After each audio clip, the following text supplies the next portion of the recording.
A major Boston Bruins trade is imminent, as a report just moments ago revealed that the Calgary Flames and Boston Bruins are discussing a trade for Brandon Carlo. We're going to be talking about everything we know so far, as well as what the return could be for the Boston Bruins, and really indicating what the plan is going forward this week for the NHL trade deadline. We're going to be talking about all that here in this video. Very, very quickly before we get into it, though, we're on the road to 6K. We know that just over 70% of you guys watching right now are not subscribed to the channel. For all your Boston Bruins news this week over the trade deadline, you're in the right spot. Hit the sub button, join me here. And we're very quick on news, as this report came out moments ago. And here's what we have from Anthony DeMarco. Sounds like the Flames have reached out to the Bruins on defenseman Brandon Carlo. Teams have yet to dive into details, but Calgary is interested.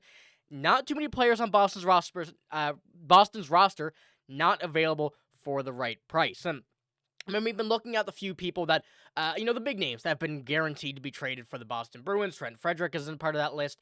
When we're really looking at it, we saw that there was two guys on this team now that were about 50-50 to be traded. Brandon Carlo and Charlie Coyle, Brandon Carlo, in this case, is the one seeming to be headed to Calgary if details kind of work out, right?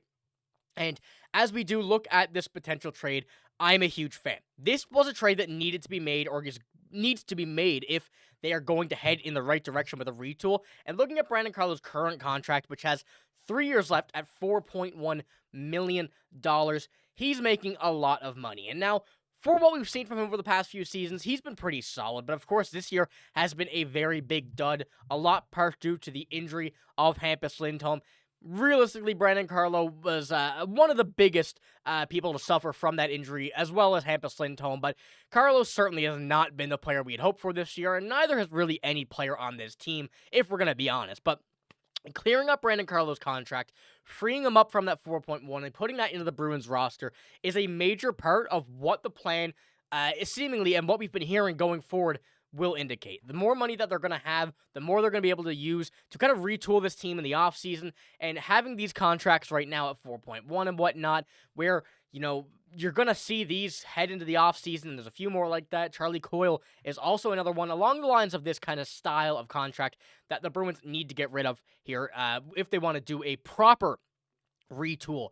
When we're looking at the draft picks for the Boston Bruins, which could be an idea or an indication of what could be in return, the Bruins this season are only missing a second and a fourth, and next year a sixth, and the year after, in 2027, a third. But the Bruins have quite a few picks compared to what we've seen in recent history and recent memory for this Boston Bruins team. And when we're looking at this, it, in my mind, seems the way, and the way that Don Sweeney's been kind of leading it up to be, is that this team are trying to get some stuff for the future. They're trying to build for the future, and having that ability to not just, go for a rebuild, but retool and have that for the future is likely going to be the option for the Boston Bruins, in kind of all the way that it's trending to be. This team right now is not very old. We switched over to a younger side this season. We see some players, Zadorov, Lindholm, the two major acquisitions this offseason.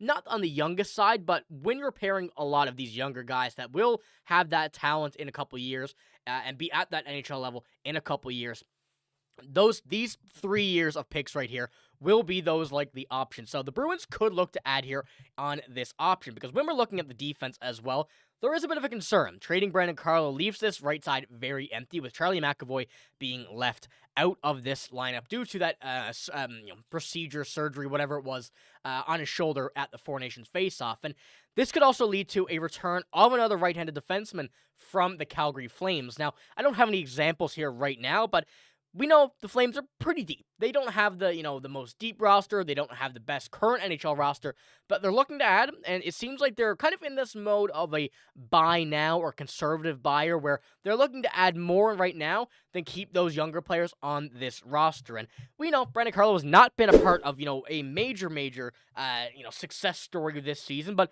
when we compare his doings and his abilities to what he's been doing on the ice and where he could fit in well on the Calgary Flames, I think it suits right in with them, and it gives them more of a, leeway to be able to kind of experiment more on their defensive side of things as well. And adding to Mackenzie Weegar and Rasmus Andersson, both which they already have on the right side, that completes a very depthy right-handed defenseman for the Calgary Flames. Now, immediately off my mind, coming off those guys, there's not really anybody else on that right side the Bruins probably really want, apart from two very, promising prospects in Zane Preek and Hunter Brusevich. Both of those guys are very, very good. Now, very unlikely to be a part of this deal unless the Boston Bruins give up more, which is something that it could be an option. However, seemingly the way that this trade would go down and the way that at least the Flames would like it, they would just pretty much like to buy without having to give up too much. And that's what it seems like the Boston Bruins have been trying to do, is just get rid of these players while kind of adding a beneficial amount of assets. So I'm very excited to see what goes down with this. Of course, now this report right here has just indicated that they're interested. Talks are progressing, and I've been keeping an eye on this as we kind of recorded this video as well. But things are going to be heating up this week and later today especially. But I kind of want to touch on a few more things here, as well as the Boston Bruins cap space is currently at $5.7 million. And as we do head towards the end of the season and, the trade deadline now nearing this Friday, they're going to look to get that bit of money to be able to, work with in the off season. But not just that, the draft as well. They want to have the availability to really do whatever they want. And being able to change and alter this team from what it is right now is going to be a major asset. They're going to have to re-sign a few players. A lot of people are going to walk. Brad Marchand, Morgan Geekie, likely the two that I'm seeing right now being re-signed. Everybody else, it's very up in the air. Parker Wotherspoon, I guess, is another one that we could also consider, especially the way that we've seen him kind of produce over the past few years, although he is a bit on the older side, and also depends on what the Bruins want to do with their defensemen. There's a lot of young players and a lot of moves that are going to be made, and the Bruins have a likely amount, a very good amount of likely cash to spend here in this upcoming offseason, then it's going to be something that I think they want to explore further and kind of progress into. And, Brandon Carlo has been a good part of this team as of the past few years, but never really a guy that was going to go out, score, 40 points on the season. I mean, career high was 19 in 1920.